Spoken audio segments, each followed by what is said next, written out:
भक्ति नीति श्रृंगार की जिसमें बहती रसधार, रीतकाल के ये कवि कहलाते बिहारी लाल। नमामि हिंदी सुगम हिंदी प्रवाह के अगले क्रम में यूपी बोर्ड पाठ्यक्रम के अंतर्गत कक्षा 10-11 के लिए बिहारी लाल की जीवनी महत्वपूर्ण मानी जाती है। इसलिए विद्यार्थियों को बिहारी की ये जीवनी से परिचित करना आवश्यक है। अतः इस अंक में मैं आपको बिहारी की जीवनी बताने जा रही हूँ। और इस चैनल पर यदि आप नए आए हैं तो आपसे अनुरोध है कि आप सुगम हिंदी प्रवाह चैनल को सब्सक्राइब और लाइक अवश्य कर दें, जिससे आपको हिंदी की सटीक जानकारी इसी तरह मिलती रहे। तो चलिए शुरू करते हैं बिहारी जी की जीवनी। रीतकालीन कवि बिहारी हिंदी साहित्य की अमर विभूति हैं। उन्होंने अपनी एकमात्र रचना से ही हिंदी साहित्य जगत में अपनी अमिट छाप छोड़ दी। बिहारी ने अपनी अद्भुत लेखनी से अपने दोहों में गागर में सागर भर दिया। इसीलिए डॉक्टर ग्रियर्सन ने बिहारी की प्रशंसा करते हुए कहा था कि बिहारी लाल उन भारतीयों के लिए चुनौती हैं जो विलायती कविता के रंग रूप से चुंधियाकर अपने साहित्यकार की ओर आंखें मूंद लेते हैं। जीवन परिचय। रस सिद्ध बिहारी जी का जन्म सन 1603 ईस्वी में ग्वालियर के पास बसवा गोविंदपुर गांव में हुआ था। इनके पिता का नाम पंडित केशव राय चौबे था और बचपन से ही ये ग्वालियर से ओरछा चले आए थे और इनके पिता ओरछा में आकर इनकी शिक्षा दीक्षा के लिए केशव दास जी के पास इन्हें भेजा, जहां से इन्होंने वेद वेदांग आदि साहित्य की शिक्षा प्राप्त की। बिहारी जी की युवावस्था ससुराल अर्थात मथुरा में बीती और उसके पश्चात ये जयपुर के मिर्जा राजा जयसिंह के यहाँ राज आश्रित कवि बन गए।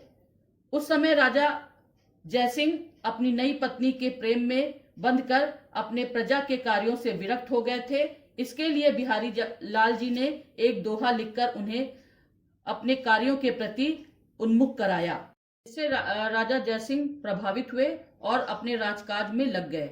इस तरह से उन्होंने बिहारी लाल को उनके प्रत्येक दोहे पर एक स्वर्ण मुद्रा भेंट की और इस तरह से उन्होंने उनके दरबार में रहकर 719 दोहे लिखे।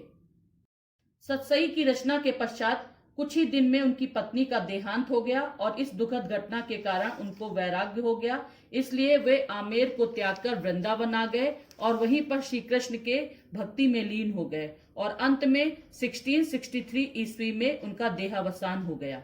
रचनाएं बिहारी की बहुत सी रचनाएं नहीं है। उन्होंने एकमात्र रचना बिहारी सतसई की ही रचना की है, जिसमें नीति श्रृंगार और भक्ति से संबंधित लगभग 700 दोहे हैं।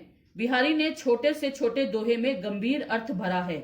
इसीलिए बिहारी सतसई को गागर में सागर भरने वाली पुस्तक माना जाता है।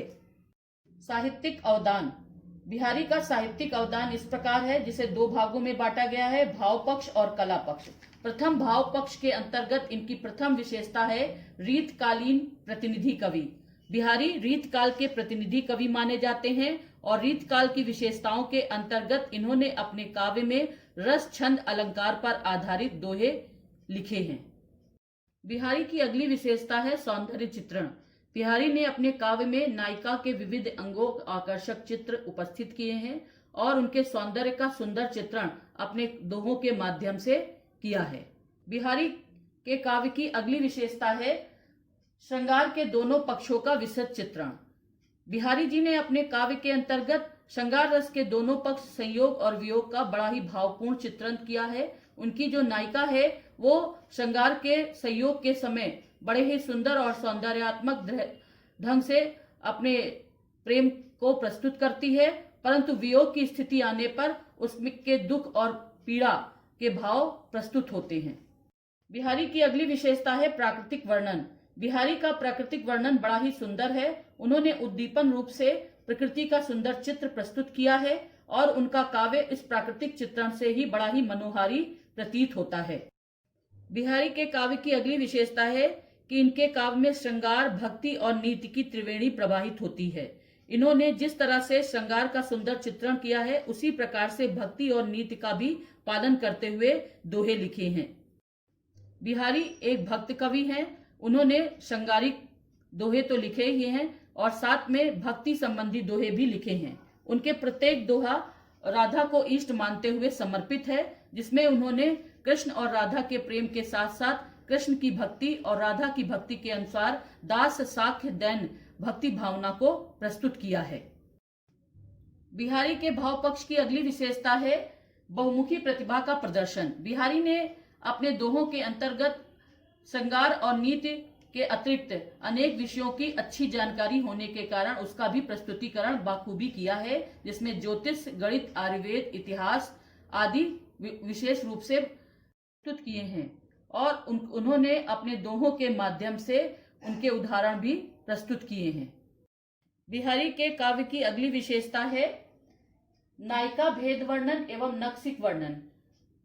बिहारी क्योंकि श्रृंगारिक कवि थे, इसीलिए उन्होंने अपनी नायिका के बाह्य रूप से लेकर उसके नक्सिक तक का वर्णन अपने काव्य के माध्यम से प्रस्तुत किया है और नायिकाओं में सबसे श्रेष्ठ उन्होंने राधा को माना है और उसी प्रकार से उन्होंने 16 प्रकार की नायिकाओं का वर्णन अपने काव्य के माध्यम से किया है। बिहारी के काव्य की अगली विशेषता है कि बिहारी ने अपने दोहों के माध्यम से गागर में सागर भर दिया है, अर्थात उन्होंने अपने दोहों के गहन भावों के द्वारा उत्कृष्ट ज्ञान को अभिव्यक्त किया है। बिहारी के छोटे से छोटे दोहे में अधिक से अधिक अर्थ का सागर लहराता है। इसीलिए कहा गया है, सतसैया के दोहरे ज्यो नावक के तीर, देखन में छोटे लगे घाव करे गंभीर। बिहारी की कला पक्ष की विशेषताएं इस प्रकार हैं। प्रथम विशेषता है परिमार्जित ब्रज भाषा का प्रयोग। बिहारी जी ने अपने काव्य को लिखने के लिए प्रांजल, प्रौढ़, परिष्कृत, परिमार्जित ब्रज भाषा का प्रयोग है, जिसके अंतर्गत पूर्वी हिंदी, बुंदेलखंडी, उर्दू, फारसी के शब्द तथा कहावतें एवं मुहावरों का प्रयोग देखने को मिलता है, जिससे इनकी भाषा बड़ी ही प्रभावशाली और सामर्थ्य बन गई है।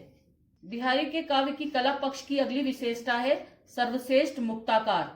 सर्वश्रेष्ठ मुक्ताकार के अंतर्गत बिहारी ने अपने काव्य के अंतर्गत मुक्तक शैली को अपनाया है और मुक्तक कविता के गुणों से परिपूर्ण कविता को इन्होंने अपने सतसई में प्रस्तुत किया है। बिहारी की अगली विशेषता अलंकारों का स्वाभाविक प्रयोग है। बिहारी अलंकारों के प्रयोग में दक्ष थे। उन्होंने अपने काव्य में मुख्य रूप से उपमा, रूपक, उत्प्रेक्षा, यमक, श्लेष आदि अलंकारों को प्रस्तुत किया है, जिससे उनकी दोहे और भी सुंदर और मधुर हो गए हैं। बिहारी ने अपने काव्य को दोहा छंद के माध्यम से प्रस्तुत किया है। दोहा उनका सर्वप्रिय छंद है और उसी छंद के द्वारा उन्होंने सतसई की रचना की है। कला पक्ष की अगली विशेषता के अंतर्गत बिहारी ने अपने काव्य के माध्यम से सूक्तियों का अधिक से अधिक प्रयोग किया है।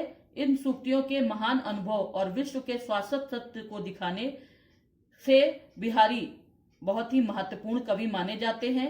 बिहारी की सतसई में उक्ति वैचित्र और अर्थ गांभीर्य का अपूर्व सौंदर्य देखने को मिलता है। साहित्य में स्थान। इस प्रकार यह सिद्ध है कि बिहारी उच्च कोटि के कवि और कलाकार थे। बिहारी रीतकाल के कालिदास हैं। उन्होंने किसी महाकाव्य की तो रचना नहीं की, परंतु उनकी सतसई ने उन्हें महाकवि बना दिया। इसलिए बिहारी रीतकाल के अपने ढंग के अद्वितीय श्रृंगारिक कवि माने जाते हैं।